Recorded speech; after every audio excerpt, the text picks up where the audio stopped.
嗨，大家好，我是躺平叔，今天是2025年12月30号。这一期咱们聊一聊退休金。这个退休金涉及到社会保障，涉及到公平，所以被社会被大家所广泛的关注。当然也涉及到大家的每个人切身利益，对吧？未来的养老。今天我看到中国人民大学经济研究所联席所长毛振华教授他的一个观点他認為體制內退休金太高已成嚴重問題，根源在哪裡？大家或許還記得2014年10月中國啟動了機關事業單位養老保險制度改革，也就是叫並軌，旨在實現與企業職工養老保險制度的並軌也就是不管怎麼說當時的初衷是，對吧？就是什麼老人老辦法、新人新辦法、中人中辦法，然後就是目的是為了第一個是縮小這個體制內人員的退休金和企業職工的退休金的差距。第二個呢，對吧？從那個時候開始呢，你體制內的這些公務人員呢，也得要交這個養老保險、社保這些東西以前是不交的，對吧？不管怎麼說，這個並軌它初衷是要縮小差距，但是十幾年過去了，我們現在看到的是差距越來越大，對吧？這個是不爭的事實為什麼會出現這種現象，對吧？哪一次初衷都是好的，最後一執行下去，發現完全背離當時的初衷，這就是最神奇的地方。這個毛振華教授他說當前體制內退休金過高，甚至超過了在崗工資水平，這種現象極不公平，也不可持續。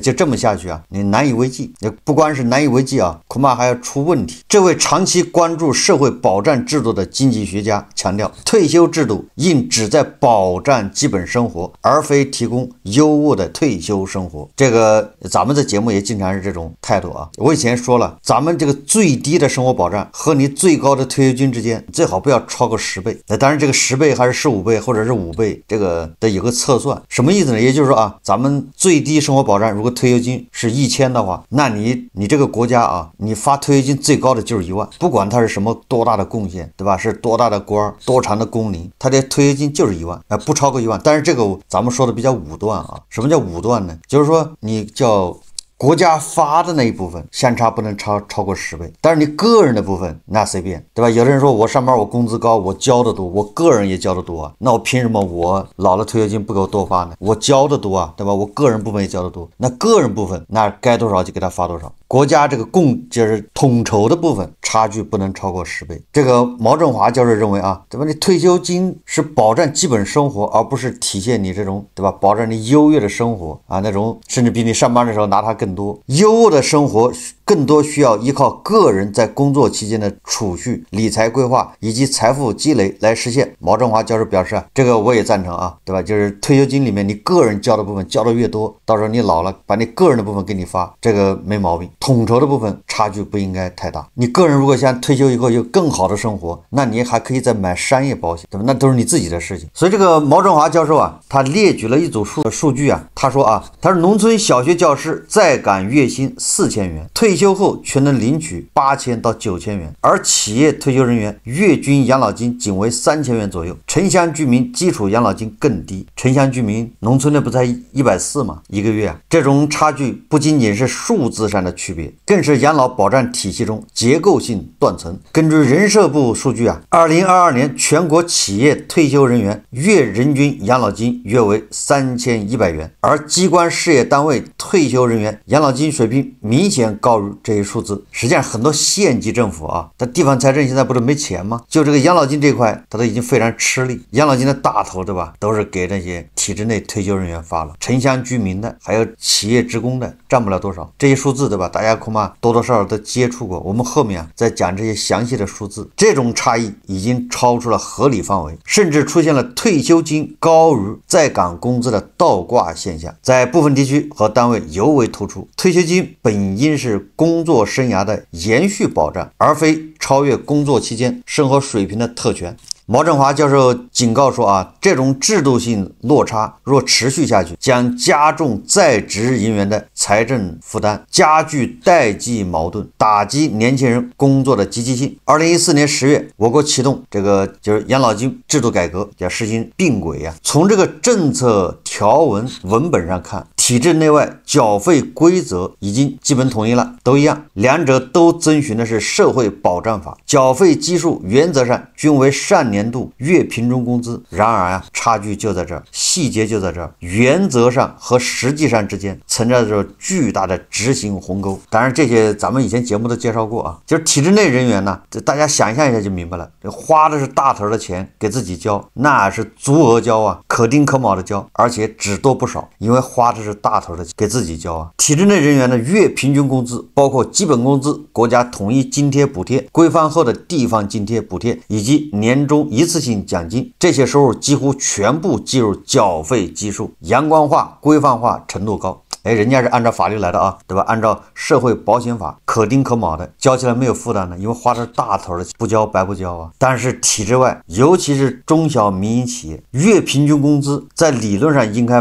包括所有貨幣性收入，但是在實際操作中啊，企業常將工資拆分為基本工資和獎金等部分，僅按基本工資或當地最低工資標準作為繳費基數。因為民營企業給職工交社保，那真的是從企業利潤裡面拿，從老板的口袋拿。那你想想，如果这企業利潤好，老板的這種合規意識強還好一點。但是現在大部分企業，私營企業效益都不會太好，各種對吧，稅費罰款隱形的成本看不見，所以他們那跟體制內就不一樣了。體制內是可丁可卯，足額交，超額交，私營企業那肯定是交的越少越好，按最低標準交，能不交的堅決不交。所以你看啊，這一執行差距就越來越大。這還不算啊，當然這個情況在外資外企要好一些，但是外企再好也不能跟體制內，因為體制內他還會想着辦法增加項目，這種操作直接導致員工養老金權益被輕視，退休後養老金水平遠低於其工作期間的收入水平，繳費基數一指之差決定退休生活的天然值。執行合規性的差異是體制內外養老保障分野的核心。體制內繳費基數合規性接近100%，因為單位是財政撥款或嚴格受預算管理。我們通俗的說就是花大頭的錢，反正也不是花自己的錢。工資結構透明，監管嚴格，就是能落到實處。體制外則普遍存在不全額不實繳費問題，常見做法是企業按當地社保繳費基數下限為員工繳費，而非員工的實際工資。根據相關統計，全國有2/3的企業職工未按實際工資足額繳納社保。實際上個人部分啊，不光是私企，體制內的人他也反對，就是個人部分還要交嗎？對吧？企業幫你交2倍以上，你個人還得交，從你的工資裡面還得扣一部分，個人部分。那這個體制內的人也不願意，因為你想呢，交的越多，從個人裡面扣的越多，扣的越多，他當下的現金流就少啊。雖然說給他未來交，他也不願意。那體制外的人也一樣，這就出現為什麼？你看啊，北京那個人社局的一個處長是吧，去體驗那個外賣騎手這一天的生活，他原以為啊，這一外賣騎手肯定是關心社保、養老這些東西，但人家根本就不是，人家就關心今天能拿多少錢，有多少現金到手上，因為這些錢要用來生活。你這個時候你說你要交社保，完了美團給你交，京東給你交，讓你個人還得扣個100、200、300，他就不願意了，都一樣。包括餐館打工的也一樣，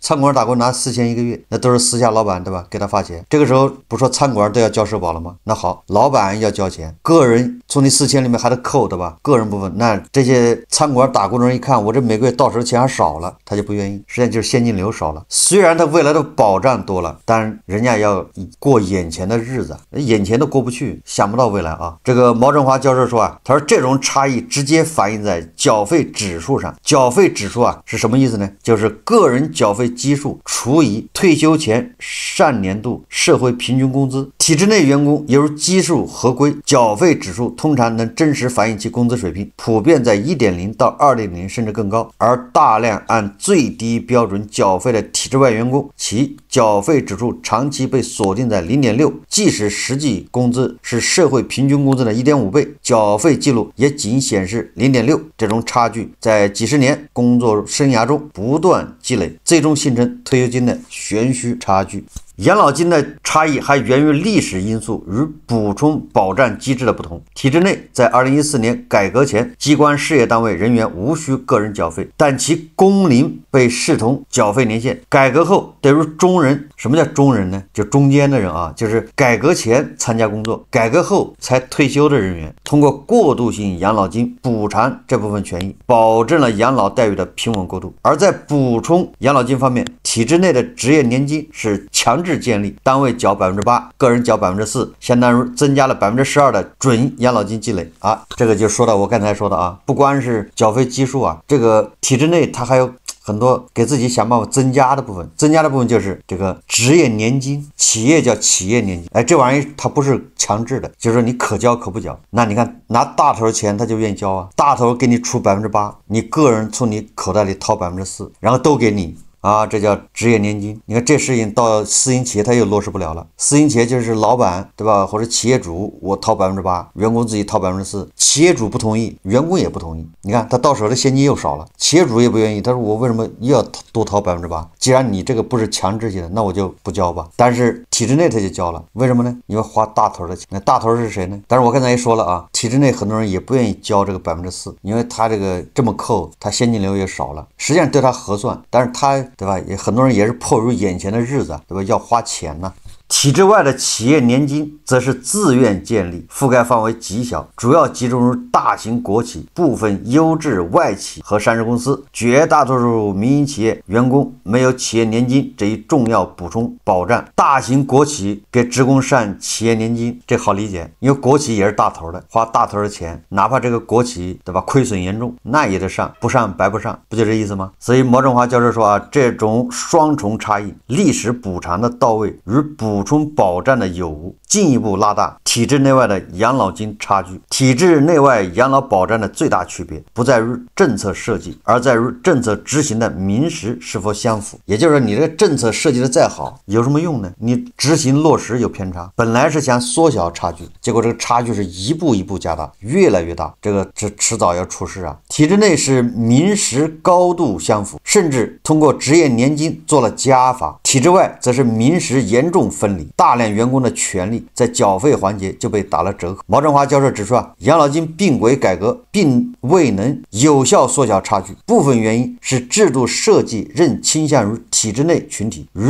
職業年金覆蓋率高、替代率過高等。他建議通過普惠養老金、分段累進替代率等機制，實現劫富濟貧，保障低收入人群權益。近年來，國家通過社保徵稅、全國統籌等措施加強徵繳力度，旨在逐步解決企業繳費不合規的問題，但這必然是一個長期過程。對於個人而言，了解所在單位的繳費基數是否合規，是維護自身養老權益的第一步。但是這個觀點我是不認可的，就是你把這個刀不能對準這個私營企業，有很多私營企業利潤很好，但是它也是按這個最低基數去交，這個當然我們要唾棄的吧。我們提倡你利潤好的要給員工更多的保障，但是啊，絕大部分私营企業那都是苟延残喘，对吧？咱們這個私營企業啊，平均的這個存活率好像不到2年，那2年就倒閉了。不是私營企業，不是說你就是華為，對吧？你只看見阿里這些，更多的，对吧？那私營企業都是就像走馬燈一樣的，開個半年1年的就黃了。為什麼黃啊？負擔太重。所以你要求他們再提高這個職工待遇，他根本就幹不下去，對吧？這樣叫殺雞取卵。要想的是給私營企業、給這些中小企業要減負，所以你這個時候要求他啊，你比如一個小餐館，你說要求他社保要怎麼樣，他立馬就關門，沒法幹。所以說今年9月份是不是鬧的這個什麼傳言是吧？所有的餐館都要交社保，不交社保你可以舉報，結果嚇得很多餐館更幹不下去了。所以說啊，你把刀對準這些中小企業，它本來就舉步維艱，生存艱難，這是錯誤的，這是殺雞取卵。實際上是你政府對吧，大頭你想辦法減輕私營企業的負擔，鼓勵那些利潤好的，引導他們多交啊，實繳；利潤差的想辦法怎麼對他進行減免，對吧？对他進行優惠。這個毛振華說啊，他說養老金差異的背後是2種不同的衣食父母。體制內的退休金由國家財政兜底，說的就是大頭的錢呢，花起來不心疼啊，強制執行。體制外的養老金則由民營企業承擔，而私人老板只有在企業盈利的情況下，才能按時為職工繳納，否則可能欠繳少繳。隨着我國老齡化程度不斷加深，養老保障體系的公平性和可持續性面臨嚴峻考驗。或許只有當每一個勞動者無無論身處體制內外，都能在退休後享有與其貢獻相匹配的保障時，这個社會才能真正稱得上公平。在這一塊啊，外企表現對吧？那優於這個私營企業，還上市公司，那個中山佳能是吧？人家關門，直接是2.5N+1惡意補償。這個是毛振華教授他的觀點啊，實際上他的觀點並不新穎吶，咱們在以前節目都一直說過。那我們再看一看啊，這個數據，剛才說2014年咱們進行併軌改革，那我們體制內養老支出到底花了多少錢？大家恐怕都難以想象。我看有媒體啊，他詳細的算了一本賬，從2013年到2024年全國一般公共預算支出決算表，根據這個決算表啊，他統計出啊，體制內養老一共花了多少錢？答案就是啊，從2013年到2024年這11年間，體制內養老支出11萬億。恆大爆雷說恆大負債2萬億，這11年養老支出是體制內的養老支出啊，差不多是6個恆大的負債，你想象一下吧，這有多大？它是根據這個全國財政決算表裡面有個專門的條目目錄啊，叫行政事業單位養老支出。這個顧名思義的吧，這行政事業單位不就體制內嗎？養老支出，它這個體制內指的是有編制的啊，你那些什麼其他沒有編制還沒算在裡。2013年到2024年預算數從3459億元增加到了15155億元，累計增加了11700億元，累計增長了3.4倍。10年啊，這個退休金的這個預算呢，增長了3.4倍，也就是越來越大。那跟着預算數啊，那決算數呢？2013年到2024年決算數從3208億元增加到了15883元，累計增加了12675億元，累計增長了4倍啊！這個決算數那更多，預算只增加了3.4倍，決算數增加了4倍，你說說吧。其中2017年決算數已飆升到7579億元，是2014年決算數的2倍，也就是只用了3年時間啊！這不是併軌嗎？這一併，行政事業單位養老支出費用實現了翻番。哎呀，這花起大頭的錢，那簡直是花的是吧？就我就一直想不明白，加藤老師帶着他的基本盤，死乞白赖的要把大頭搞大，把钱都交给大头，這基本盤把錢交給大頭幹啥呢？自己1毛錢拿不着。加藤老師的把自己想辦法把這少交給大頭，偷稅漏稅嘛，少交給大頭，因為他心裡清楚啊。加藤老師他心裡清楚啊，他給大頭交的越多，胡一金老師退休金就拿的越高，他不平衡，但是他不說，他忽悠基本盤交，對吧？交給大頭啊。那好多人不知道15880億是意味着什麼啊？這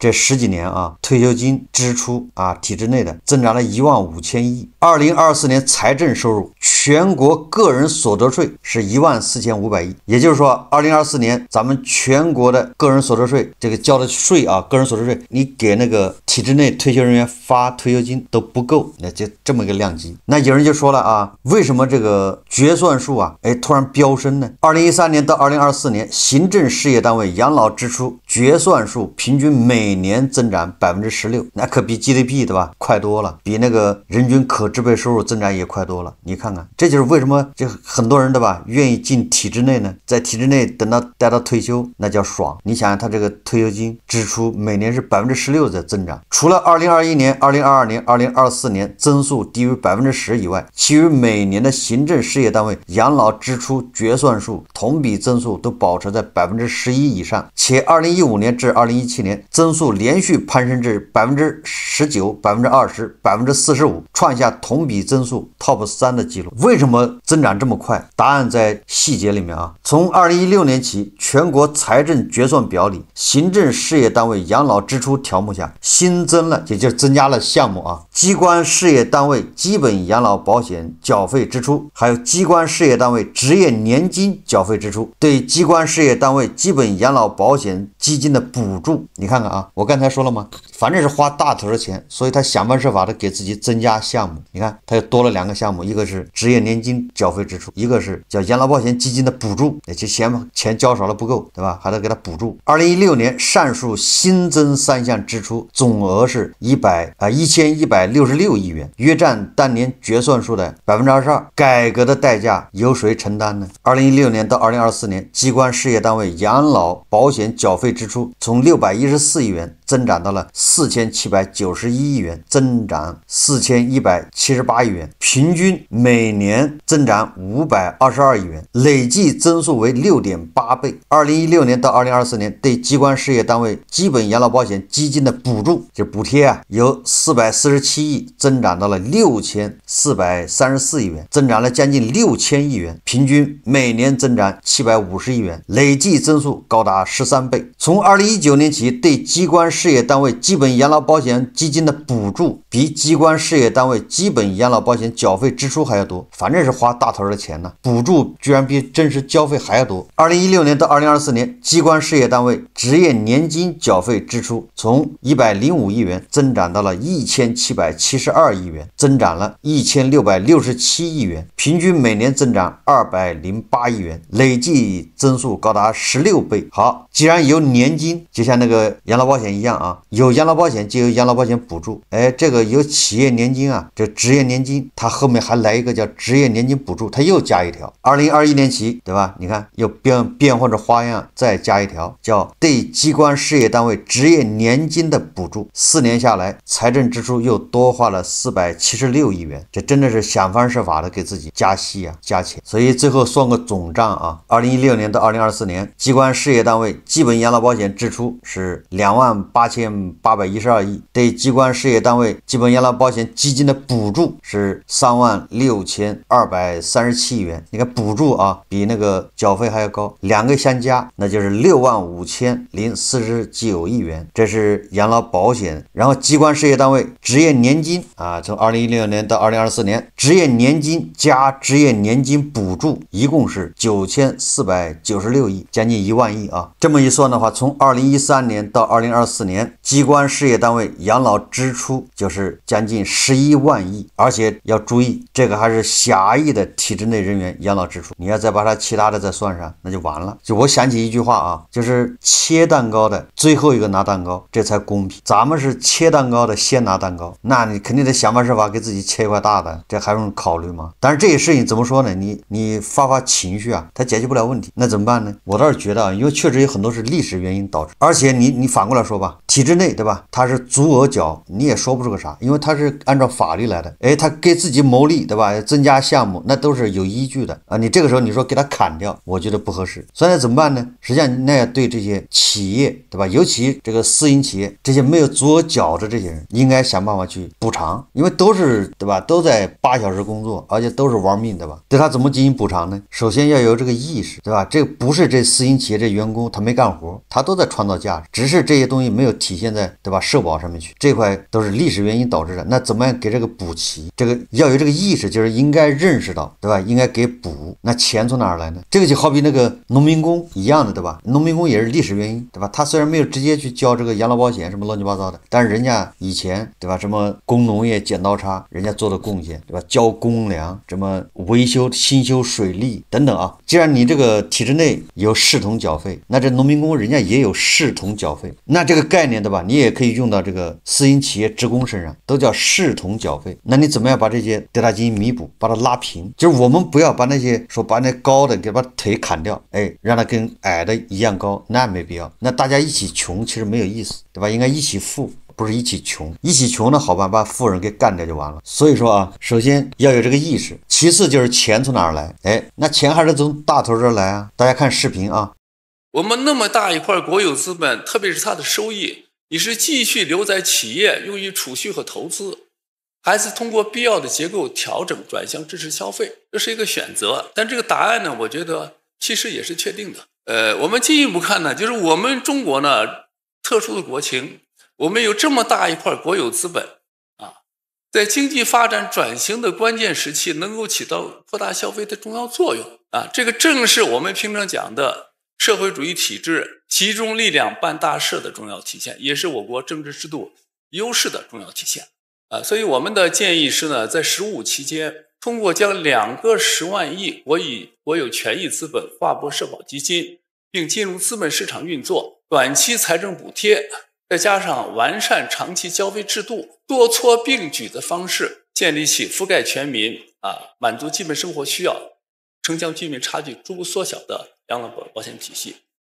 具體來講呢，分2個階段。第一個階段，在2025年的基礎上，用3年時間劃撥第一個10萬億國有資本到社保基金，把这個城鄉居民養老保險覆蓋人群的養老金收入由目前的200多塊錢提升到620塊錢。這個水平呢是什麼水平呢？就是農村的低保水平，就是實現農村退休居民的最低生活保障。第二個階段就是再用2年時間劃撥第2個10萬億國有資本到社保基金，就是將這個養老金的收入水平呢提升到每個月1000塊錢。這個大體上呢與城鎮職工養老金的替代率基本持平，就是達到基本生活保障的水平。當然呢，和這個城鎮職工相比的話，它這個養老金還是有差距的。但是這個差距啊，在逐步縮小，而且為下一步逐步縮小、逐步實現均等化能打下一個基礎。所以整體而言呢，就是通過2期劃撥20億國有資本陸續進入資本市場，並逐年獲取收益。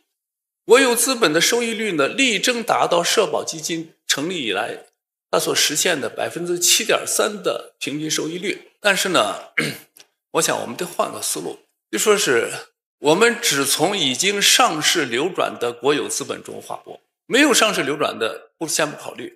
目前呢 A 股市值最近股市還不錯，已經超過100萬億了。我們初步算了一下大概國有資本的市值呢是在40%左右。所以的話，這個國有資本總的這個資本量呢，肯定是超過40萬億的，甚至要更多。所以從中劃撥20萬億，因為今後5年呢，它還會增長應該這個量是有的。那麼通過這個改革以後呢，我們想能夠形成一個擴消費、強社保、穩股市的聯動效應。這個是國務院什麼研究發展中心的原副主任叫劉世錦，對吧？你看他建議這些國企，對吧？這些收入、這些資產完全可以用來彌補這個池子不夠。那結合我剛才說的，對吧？對那些太高的進行限制，太低的進行補助，這樣縮小差距，對吧？個人多繳的部分，你交的越多，給你發的越多，這沒毛病。國家統籌的部分差距，對吧？不應該太大。國家統籌部分呢，对吧？你就差個10倍就差不多了。你把最低保障定在1000，那你最高的就是1萬，就是國家統籌這一部分不能超過1萬，最低的給他發1000。最近我看網上有很多新聞，伊朗那邊，对吧？一個政教合一的國家現在對吧？一看是搖搖欲墜呀。為什麼搖搖欲墜啊？說1000到1萬，那就是老百姓都過不下去了嘛，對吧？伊朗的老百姓被逼上絕路，國內經濟一團糟，完了之後他還窮兵黷武，是吧？把要勒緊褲腰帶搞核武器，還搞那些導彈，巡航導彈也多造，準備對準這個以色列，完全不顧自己在國際上完全孤立。什麼原因孤立的不管，反正都是美西方打壓，然後跟着俄羅斯後面混，搞什麼抵抗之狐，把國家搞成這樣。所以那個伊朗人民在高喊，是吧？讓那個巴拉維回來。那伊朗可是有革命衛隊的，那老百姓都走上街頭所以這些不公平不合理的現象，如果長期得不到糾正，那不就跟伊朗一樣嗎？所以最後我們又回到老問題上明明初衷是好的，對吧？是要縮小差距，為啥搞起來10幾年以後差距越來越大，對吧？這切蛋糕的自己先拿蛋糕，對吧？不受制約也不受監督，任何好的初衷最後都難以達到預期，甚至是相反。好，這期節目咱們就聊到這裡，感謝大家收看。如果喜歡我的節目，歡迎訂閱轉發，也可以在下方留言評論，謝謝大家。